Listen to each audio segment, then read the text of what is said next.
संविधान मोदी ने दिया? क्या हिंदुस्तान का संविधान फडणवीस ने दिया?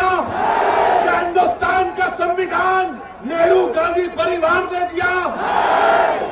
तो किसने दिया हिंदुस्तान का संविधान?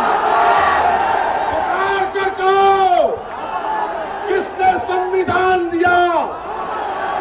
इतना आवाज लगाओ कि दिल्ली में मोदी चमक कर उठ जाए कि महाराष्ट्र में कौन इंकलाब बर्पा कर रहा है। कि हिंदुस्तान में अगर कोई सबसे बड़ा लीडर गुजरा है तो वो गांधी नहीं, बाबा साहेब अम्बेडकर है। ये अलायंस है, अलायंस ऑफ ऑपरेशन।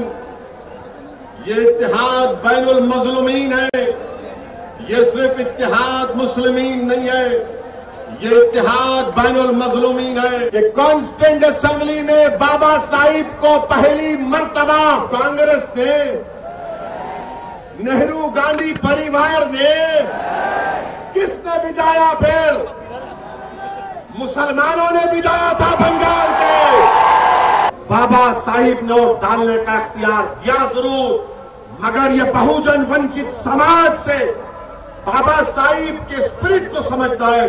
अपने आप को वोट डालो, चमचों को नहीं। किसने बाबा साहिब अम्बेडकर को 1952 में पहला इलेक्शन हराया? दलित ने हराया था बाबा साहिब अम्बेडकर को। ये हमेशा लड़ाते हमको।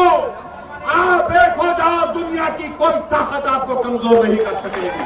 क्या हम अपनी ताकत, अपने शऊर, अपने जज्बे की बुनियाद पर प्रकाश अम्बेडकर और उनके तमाम साथियों को पार्लियामेंट नहीं भिजा सकते?